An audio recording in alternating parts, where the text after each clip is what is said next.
Welcome to News with a View, a Fat Cat production. It is April 18th, and this is episode 54 of News with a View, hosted by me, John Costa. Now, there's a lot going on in the news today on the 18th. Some of it good, some of it horrible. We're going to save the horrible for the end. And I wouldn't say this is good news, or I take that back. That this is just news, and you can take it any way you'd like to take it. And I'm moving this over to here. That's my Tinykins TV little cartoon characters. Today in the news, the first topic that I will bring up will be Letitia James hits back on mortgage fraud allegations as baseless. Baseless, I tell you. And she is the New York State Attorney General who brought charges of malfeasance against then Citizen Trump, then President Trump, and then President Trump 2.0. This stems from actually two transactions involving federal forms and disclosures that when you go through a loan application, you have to fill out paperwork. When that loan application is being presented to the FHA, let's say, as this was the case for secondary selling and doing whatever the FHA does. It must meet their guidelines so that the bank can then present it to the government, and the government then pays the bank back, and then they do whatever they do with their mortgages. And what had happened, and I'll just write, FHA Director William Pulte, in his letter, Pulte said James had in 2023 said a property in North Fork, Virginia was her primary residence, despite New York residency being required for her job. So what happens is, if you say that the house that you're using is your primary residence and not I'm going to rent it out, or it's my second home, usually the interest rate on that loan, I'm going to go into here because I like looking at this camera. Usually that interest rate is a little bit more forgiving. It could be percent, could be 2% difference. So she listed that as her primary residence. I don't know if she rented that house out immediately and didn't fulfill the terms of her agreement. It might seem small to most people. That what's the big deal? Hey, things change. I was going to move there, and then something happened. Now I'm not. But I'm not going to sell the house. I'm going to rent it out. That can be an explanation. But she definitely misrepresented her actions on that particular loan document. And whether or not it would have mattered on her getting a loan or not, I doubt it. It just would be at a higher rate. Now, Palti also said that between 1983 and 2000, James purchased the property with her father as co-signer, but listed them as husband and wife, and falsely claimed a Brooklyn property she owns had 4 units rather than 5. The government is stating that by listing the apartment size different, she received a better loan outcome. As for listing her father as her husband, this is a major irregularity as far as a fraudulent statement for the purpose of obtaining a federally funded loan. That's a biggie. That one's going to get her in trouble. Now, even though they said, well, it happened in 1983 and again in, we're talking 25 years ago. Then 40 years in some cases. That's fraud. And the fraud gets brought up. I don't know if this is now considered, a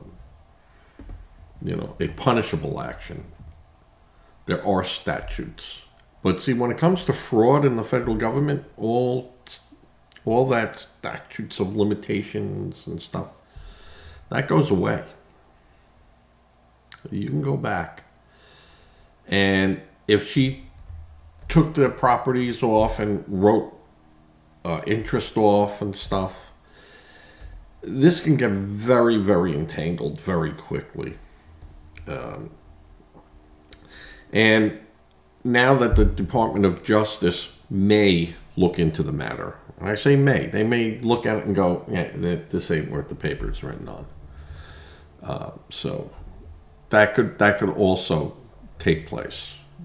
This doesn't mean that, Trump is gonna, he's gonna get her. Doesn't mean that.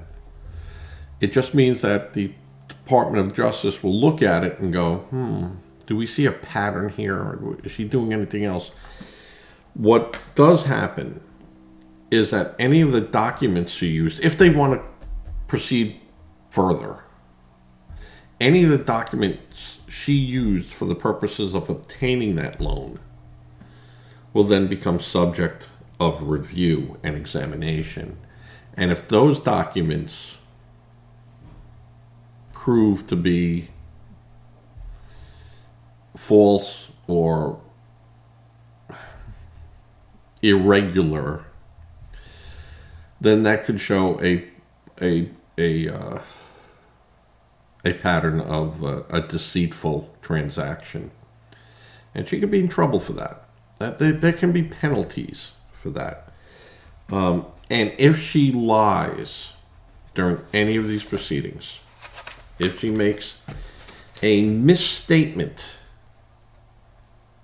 to the court or to a federal agent, she's in a whole lot of trouble. And since this was a loan guaranteed or administered by the FHA, now you got the federal people involved. So she might find herself in a position that's untenable. She can't hold her position. And they might ask her to make a plea, and with no, hey, nothing's going to happen to you. You just have to say, hey, yeah, I filled out these forms wrong, and or the one where with the housing, if they can prove her intent was to always use that as a second income home and she lied on it, that's a problem. That's going to be a problem right now. And if she says anything to the contrary, and they can say, hey, she spoke to these people, or she spoke to a friend or colleagues that, hey, I bought a house, I'm renting it out. Yeah, I'm going to make some money. But she's in trouble. And I think when she was doing all this, she thought, hey, I control the world.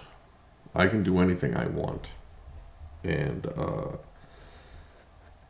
you're going to find out that, with all of us, we can't do what we want. We might think we are, and we might think we're smarter than the next person, but in reality, we're,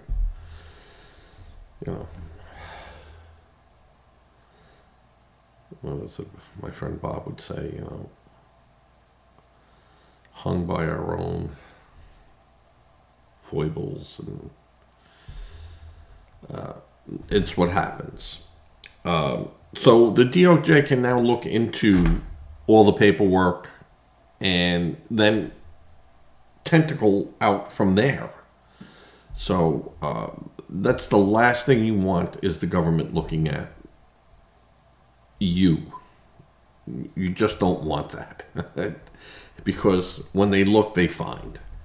And none of us walk such a straight path that, you think you can get away with something, and, it comes back to haunt you.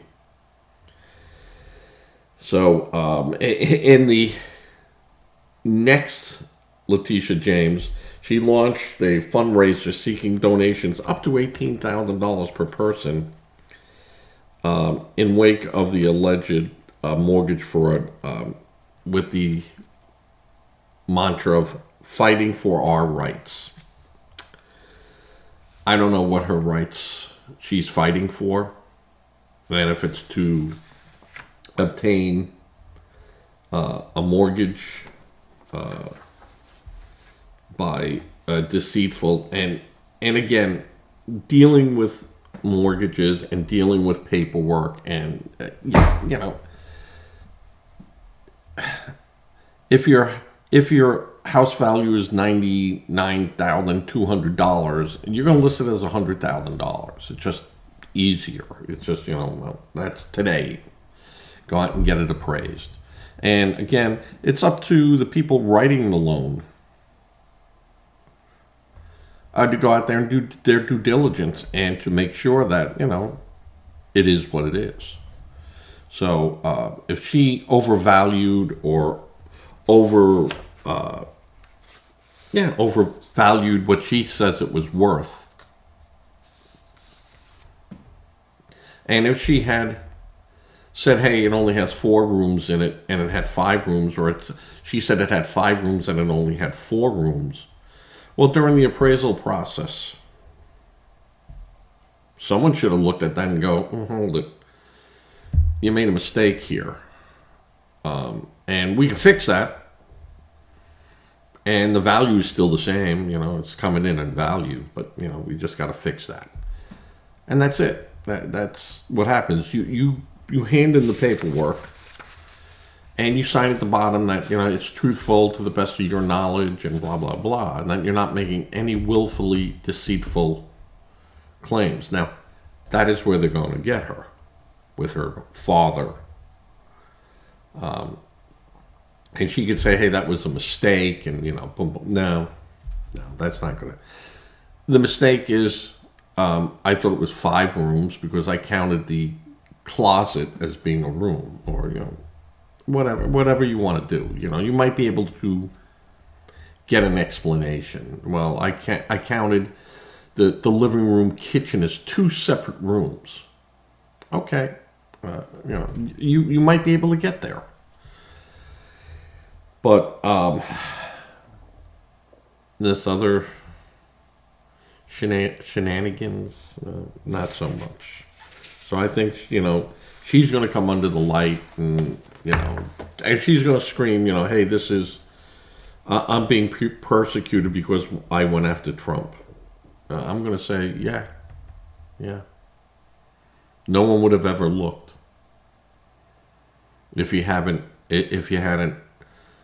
put the red cloth in front of the bull. that bull would never have paid attention to you. But now he has. And the fact of the matter is, you did falsify. So it isn't like, hey, he caught me because he was after me. Well, you violated the law. And that's actually what you did. You violated the law. And as such, now, you must answer. And that's going to be a problem for her. Or it might not. You never know how this goes. So. All right. The other big news, and this is the one that I've been waiting for, is the Supreme Court is going to order a full-scale showdown on birthright citizenship. And this is taken from the Daily Beast.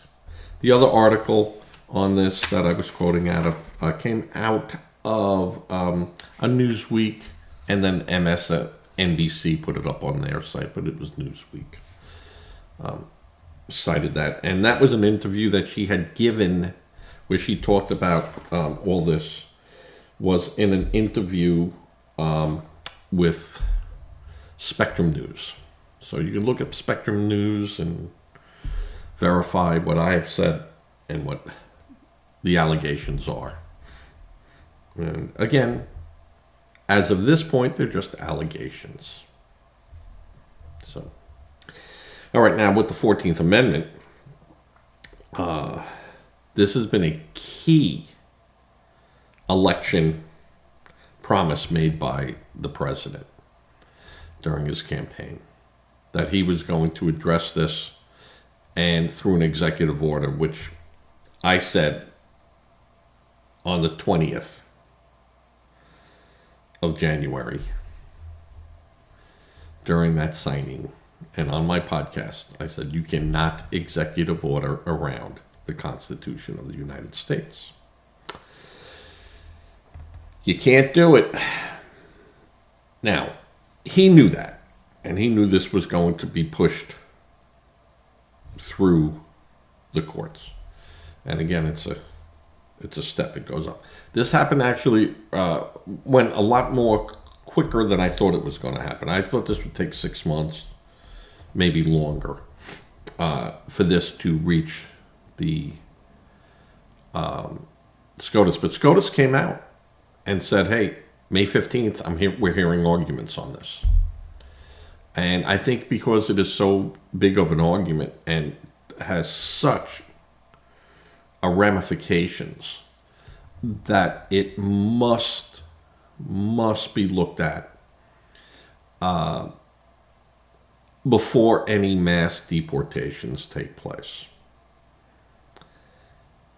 And I have my feelings on the 14th Amendment. I think that these people that have been born here by illegals, they don't have a status. And I know people say, well, the Constitution says, and I go, yeah, but you got to read everything in the preamble to that amendment. And sovereignty is the huge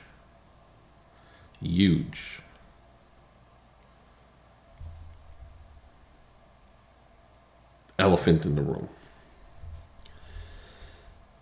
Jurisdiction in the 14th Amendment just states that it covers all the states, the territories that are not states but we have control over. Yes, if I'm born in that territory, I'm a citizen of the United States. If I'm born in South Carolina, I'm a citizen of the country and citizen of that state. So that jurisdiction means that it just encompasses. But the sovereignty issue of the 14th Amendment, when you are documented as being in this country, other than for travel, or a diplomat, and there are clauses in there that doesn't matter. But if you come here for the purpose of immigrations and you legally do it, you go through the process and you go, I'm, coming here to immigrate. And they look you over and they go, yes, okay, boom, boom. Here's your documentations, and you must, show up as we require, and whatever the requirements are of such, you're documented. And you are here, and then you are covered under that umbrella until said time as the government says you're not. But once you become a citizen, then it is really difficult for the government to undo that. They can do it and have done it, and have done it successfully. It isn't a willy-nilly thing. They have done it, and no one has truly questioned their ability to do it. But when you have part of that sovereignty statement that you make is you give up your sovereignty of another country. I am not beholden to Mexico. I'm not beholden to England. I'm not beholden to China. I'm not beholden to Italy. I will not act as a citizen for that country. I will not act in their benefit against the United States. And that's what that means. You're giving that up. You're attesting that you have given that up. Now, an undocumented individual doesn't do that. They don't make that statement. Now, they could say, "Hey, I love America," and they probably do. But they don't have that documentation. We don't know who they are and why they're here and what they're up to and how they are surviving here. We have laws that say you can't hire illegals. So who's hiring you? Who's doing this? So I think that when this comes down to the brass tacks, it will be the sovereignty, not the jurisdiction. Jurisdiction just means after the fact. It's the sovereignty. And that's going to be the kicker. The other side of this is at what point, let's say they agree with Trump. These people have no, where does that start from? Because you'll find lots of people here that are 50 and 60 years old whose parents came over undocumented. Now you're saying that they're not documented and their children. You see what the progression of uncertainty.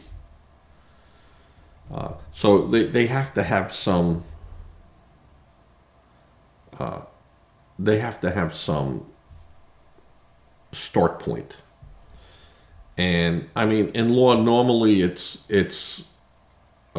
when the petition started. Now, Trump might say, "Hey, I've been saying this since 2015. I want this back to 1960." I don't think that can happen. I don't think that can happen. And I think that the best that the court could do is saying, from this date or from 2016. And I would hope that in getting this and going forward with this, then the current administration can present a means for some of these people to get documented and to stay. But I think the first thing that you need to do is say, we all agree they're here illegally and they have no status. And if you want status, now is the time to come forward. You have 180 days to go over. But the government has to have these centers. They have to provide a means and a safe means. And some of these people have criminal records. Should not be here. Should not be here. If they came and showed up at the border and they said, "Hey, I was accused of murder, and I'm not going to get a good deal. I'm not, if they were caught drug trafficking or human trafficking, yeah, guess what? Vamos, out of here." And I think that those people are the ones that are going to have the major problem, and their children. And even though they were born here, now if they're adult children, they might be able to apply and get status. The sins of the father shouldn't come down to the children, but they do. In this case, they will. If the Supreme Court goes that way, I am pretty certain that this will go down to the wire. This will be a 5-4 vote. And I believe that they are going to say that anyone illegal from this state on, and that their children do not have birthrights here. And I have a feeling it's going to go back to the president's first term. And because that's when 12 million people after his term have come in. And he wants those 12 million out. So he's going to be very specific on a date. And I think there will be some leeway given. If the people are employed, if the people are crime-free. And I'm not saying you get a speeding ticket or you were driving, without insurance or something. I mean, yes, those are, but very rare would a citizen go to jail for that. So I can get to some of these levels of criminality. But if you have heard people rob people, stole from people, are a felon, yeah, you gotta go. You gotta go. And unfortunately, your family goes with you. So it's that simple. We'll see what happens. Now, there's been a lot of back and forth in the courts with, Trump can deport these people and this can happen. Just the other day, Justice Keegan denies emergency appeal to halt deportation of Mexican nationals. Seeking asylum from the cartel. And she goes, nope. Deportations can continue without a court review. That's a big statement from the Supreme Court. So I'm already saying that a lot of these justices said, hey, you know what? People that come here illegally and without a status, they don't have rights. They might have some limited, rights. They have rights to be protected, and that they will have certain rights. But it will be the same rights that a guest would have coming in here. Now, guests come here, and we know that they come in through the airport or ships or train or across the border and they have documentations to prove that then they're a guest. Violate that guest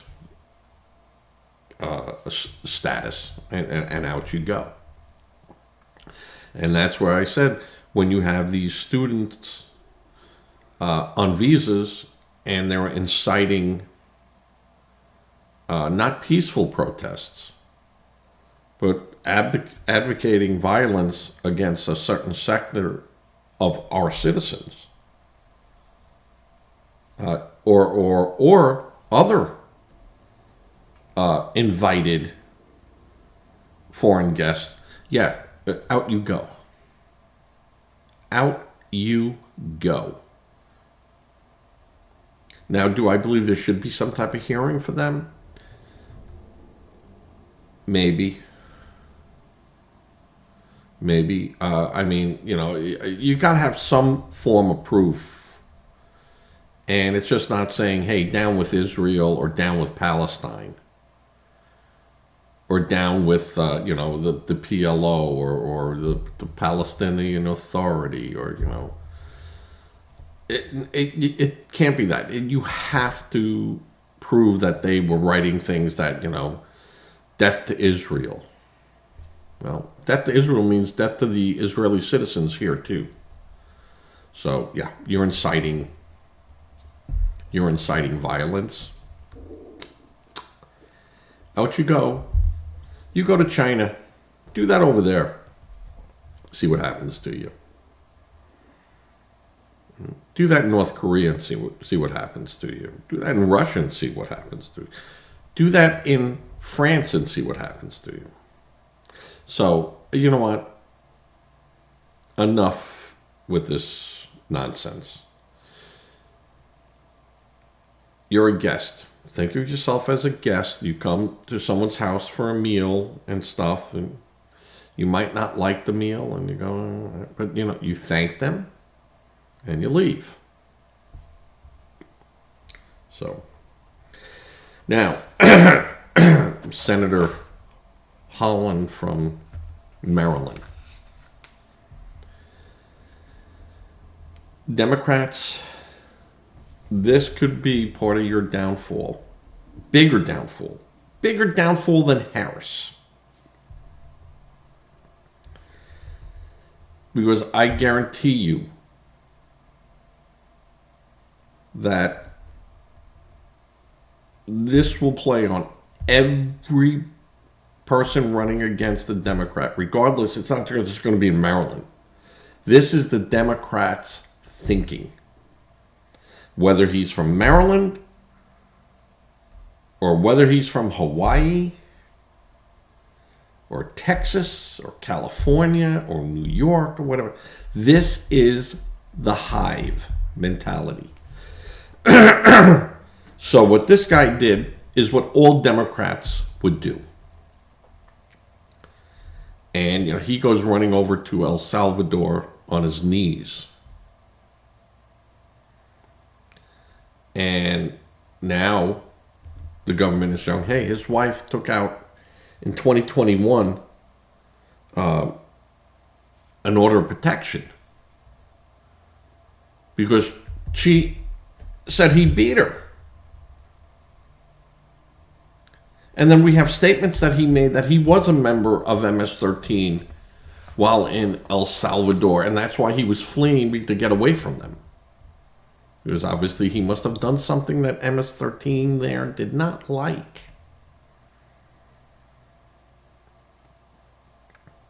And I'm sure it was, he got caught by someone and snitched. And they don't like that. And he got in the United States and lied about his affiliation with people here. And he's gone. And the Democrats hitched their wagon to this guy. Even though it was this Democrat, that's going to be all Democrats. And the Democrats are going, no, that was him. That was not me. I'm against all that. I let the process that's there work, and we'll argue about that process, but no, it won't work. It's over. It's over. The Democrats were so willing to run. We got a Trump moment here. We got him. We gotcha. And then it turns out that this guy's not a good guy. This is not the poster child. And there will be mistakes made by ICE, just like there's mistakes made in trials and mistakes made by the police and the mistakes made. The problem is here is that the available remedy to address a mistake not very well defined. And coming from an engineering background, I'd like to see a step process. And, now if they turn around, if the Supreme Court turns around, and, and I doubt if this will happen, but if they were to turn around and say they have no rights, then you can just start grabbing these people right and left. But what happens when you grab the wrong person? They see me, and they go, "Oh, Costa, oh, that's you're from El Salvador." No, I'm here. I got a birth certificate. I was born here. My grandfather and my grandmother had citizenship. My other grandparents lived here since the 1700s. No. Now, who do I present that to? Who becomes the arbiter? Who becomes a spokesperson for me? Who becomes an advocate for me? Because they've already now just stripped me, and they say, no, you have no rights. You're an alien. So I understand that, and I agree with people that there's got to be some type of process. And it just can't be willy-nilly. It just can't be. The stakes are way too high for people. And believe me, there's no one more for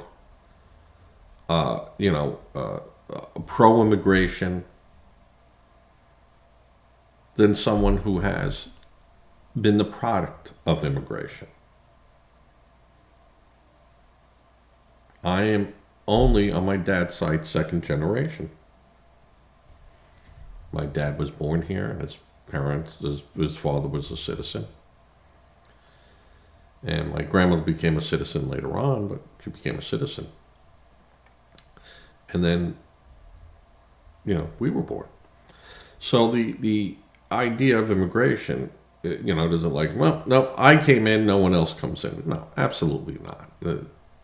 There's room and there's opportunities.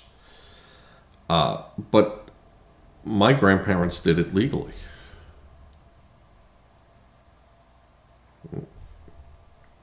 I got all the paperwork. They did it legally. And I get that some people were not able to do it legally. They just couldn't have that time to do it legally. Time equaled death. So, and some of these people just lived their lives quietly, worked quietly, started businesses quietly, and blended into the surrounding. They assimilated. Because assimilation meant that you were hiding in plain sight. My grandfather would tell me he'd go to a baseball game. He only went to a few of them, but when he did, he wore a suit. And, He didn't understand that throwing a ball around. He goes, "You're throwing a ball around." He goes, "That's not, you know." But he did it because that's what everyone else was doing, and he wanted to fit in. And he assimilated. My grandmother took up smoking at 13 because she worked as a seamstress. And she wanted to look older. And she was working as a child. And that made her look older. She was smoking. She assimilated. She learned to read from newspapers. No real formal education. And they learned. But they were here legally. My grandfather and grandmother were very proud that they were here legally. They weren't wops. So, there's no one more on the immigrant side than I am. But let's do it right. What Biden and Obama did was shameful. Come here by any means. How many died on that trek? How many were murdered? How many drowned? Just get your big toe here, and we'll protect you, because they were so afraid of passing legislation that had their fingerprints on it. The Obama and Biden, thieves in the night. And they'll face their justice for what they did. But so then Hellon goes over there. He finally gets to meet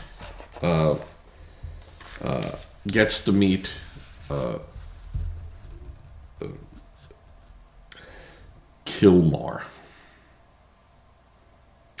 And he speaks not to the president, but the vice president of El Salvador. And they said, "Well, you met him now and stuff," and he ain't. I'm not releasing him, and he's staying right here.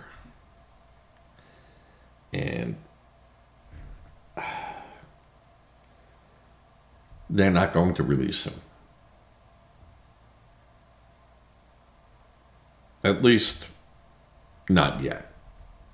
And the government has already said that this guy's never coming back to our soil.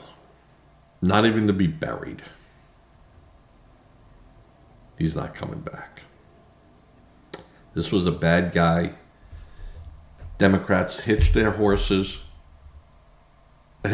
wagon to a Kamala horse. Didn't do their research. Ran with it. And now are going to look very, very foolish. And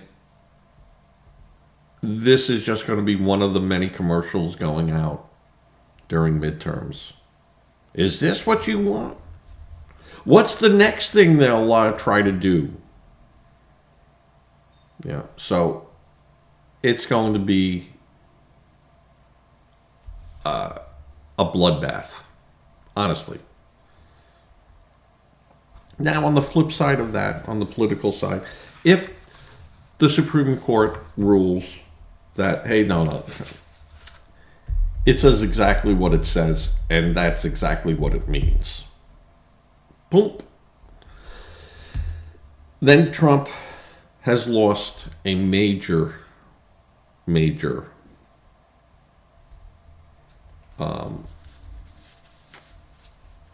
a very major political step that he used in election and promise that he made. Not that it matters. He's not running again, folks. This whole idea of a third term and stuff, stop. It's not happening. But this will be one of the ones where, Democrats can turn around and go, we stopped him. We stopped him. And he didn't stop anyone. It was the Constitution that would stop him. And these Democrats had nothing to do with that, with the 14th Amendment that was written by Republicans. But that's okay. That's okay. We'll let that fact go away. But I think in that ruling, I think they're gonna rule for Trump. I honestly do. I feel it. I feel it in my fibers, and I have states' rights and the Union, and what the 14th Amendment, how it was written, why it was written, and the language that was used in letters back and forth to get to the intent. I mean, it's fascinating, fascinating.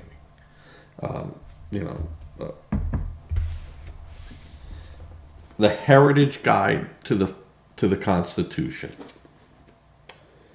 by Edwin Meese III, and not the Meese that I know, but it is an interesting book. And constitutional reading, and just because you read the Constitution doesn't mean you know how it works. You get an idea of what the Constitution says. And then you have to look at rulings where the practical application of that was applied.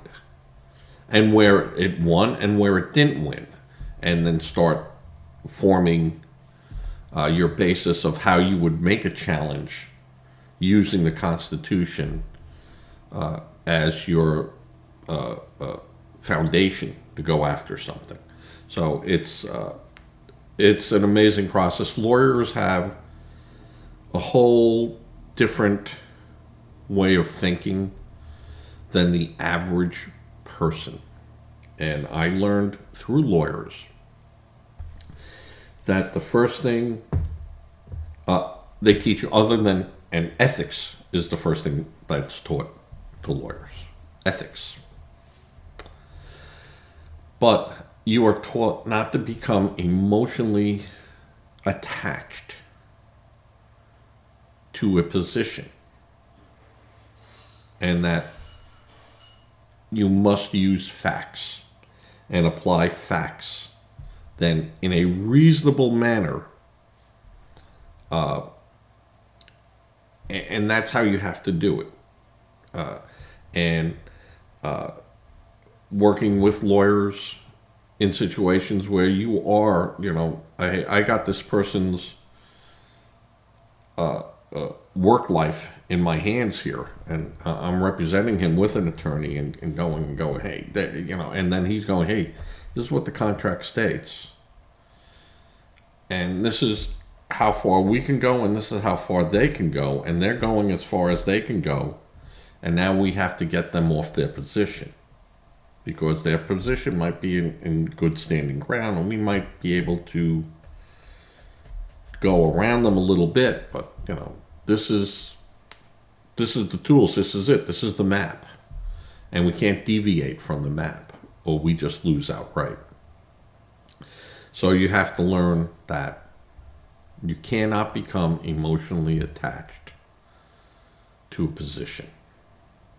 You can fight for it, and you could say, hey, this is what it says, this is what other rulings were, and for you to get that far, you've had to have some basis to get there. You just can't say, I don't care what those other ones said. You can't do that. That will not work. And there are cases of the 14th Amendment. There are solid court cases attesting to the 14th Amendment. And it is something that we must acknowledge. And this is why I said it will be interesting, because even when Trump was being prosecuted, the special investigator, we all know who he was, I don't have to mention that, even stated that, hey, I'm trying to make 100-year-old law fit over here, and I can't make that happen. It just will not work. There's not enough of law on it in modern history to make it apply. Jack Smith was right with that. He made a good call, because he could not, as much as he wanted to, he knew that he couldn't get that square peg into a round hole. He just couldn't do it. He would not be able to do it. And would he have tried, the courts would have said, no, wrong, boom, out, closed. All right, who wants a burger for lunch today? And that would have been it. And he knew that. And by stopping it and withdrawing it, he does have, or the government does have the ability to maybe go back and look at it. It's gone, it's done, it's not going to happen. But Jack Smith was correct. He could not make that happen. Even though he said everything looked like it would fit, when he took all of that and pushed it together, it just wouldn't mesh. And he made a good call.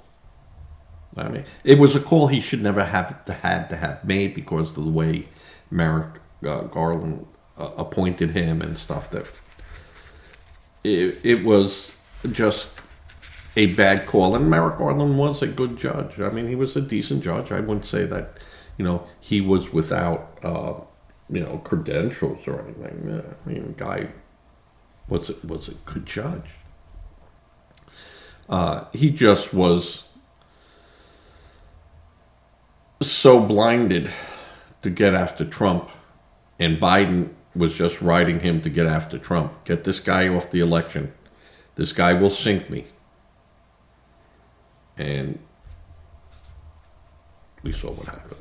So, all right. So SCOTUS and the El Salvador and the deportations are all continuing.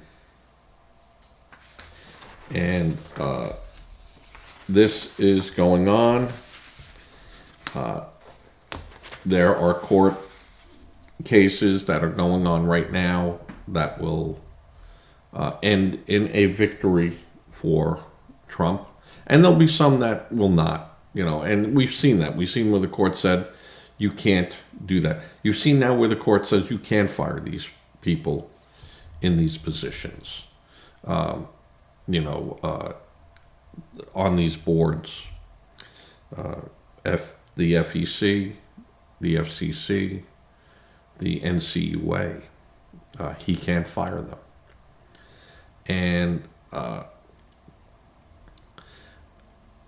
again, I just wish that he would have followed a game plan to do it. But see, he knew that if he followed that the resistance that he would get would make these things unattainable. He couldn't do it. They'd be back and forth, courts back and forth on it, and it just wouldn't happen. And he forced it. He jammed it. Now, he was able to take the square peg, and he whittled it and got it to fit in the round hole. And it wasn't brute force, but it was almost brute force. He forced it up to the courts, and then he's going to let the robes make the decision. And, I think the decision by the Supreme Court said that, in Kilmore's case in El Salvador, was you have to facilitate his return. Define facilitate. Hey, El Salvador president, we want him back. El Salvador goes, no, he's our citizen. You ain't getting him back. He was a criminal here. When he's done with his jail sentence, I'll think about sending him back. Maybe. Okay, I tried. What, we're going to send Rangers in there and SEAL Team 6 and extradite him and get him out of there? It's not going to happen, folks. Trump's going to say, and they're going to say, well, he should never have gone there. And he goes, well, you say that now. And I say, now the court said I can deport people, and it becomes a moot issue. It's done. It's over.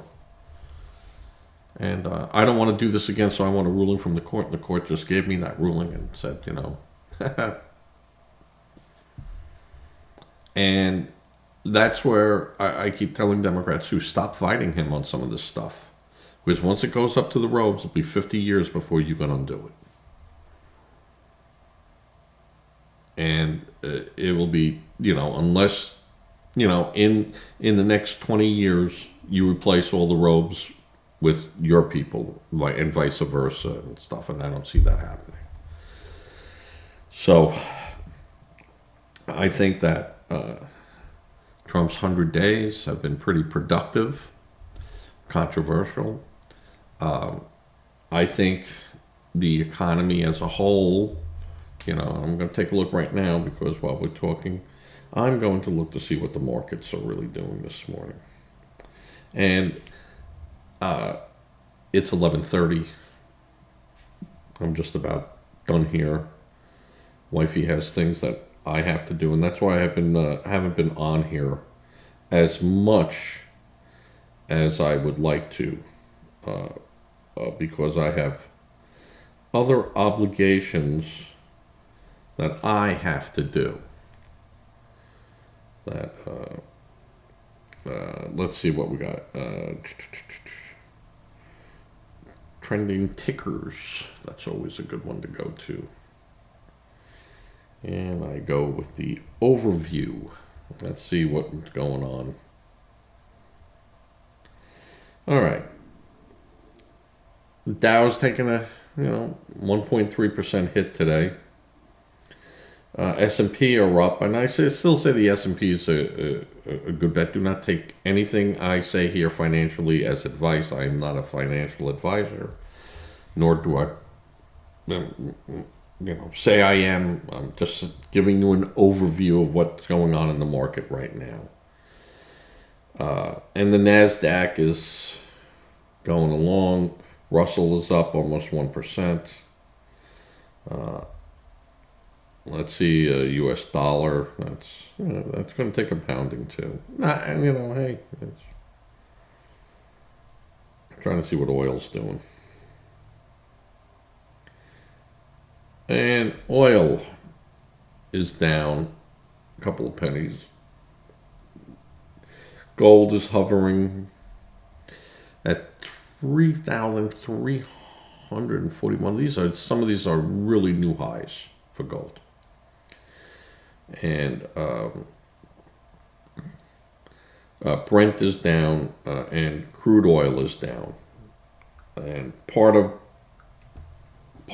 the economy fix for Trump is drive that oil price down, down, down, down. But he can't do that without a deal with Russia. He has to have a deal with Russia and the Ukraine to do this. Now, he's going to be putting pressure on Zelensky, because that's the only way he can go to Putin. Putin can wait it out. Wait it out 4 years. He can wait it out more. So, but once he makes a deal with Putin, then we can make a deal with Venezuela, get them pumping oil all over the place again, and drive the price of oil down to where it should be in the 40s, 40 some odd dollars a barrel. And then Trump can lower interest rates and get the economy moving here, fight with the tariffs, make deals that are good for us, and the economy bounces back in about 6 to 12 months. And with a emphasis on building here and our ability to manufacture. Now, remember, there are computers building computers now, and the manufacturing process for building stuff here now won't be that hard. Now, we might have to buy some of it from India and China, but it will be made here. And the products will be made here. Some of the machinery and technology might be foreign, but that will then change too. So it takes time. Biden ruined the economy in 4 years. Falsified job numbers. And when I say falsify, sure, yeah, look at the job growth. Yeah, because he hired 31% more federal workers and put them on the payroll. So, all right, with that, I'm going to say goodbye. I'm going to have this up by this afternoon sometime. Won't be too late, but it'll be this afternoon. Everyone say a prayer. They do work. Donate to a charity of your choice. Just make sure it's a registered charity. Don't become a victim helping a victim. And with that, I'm going to fade to black.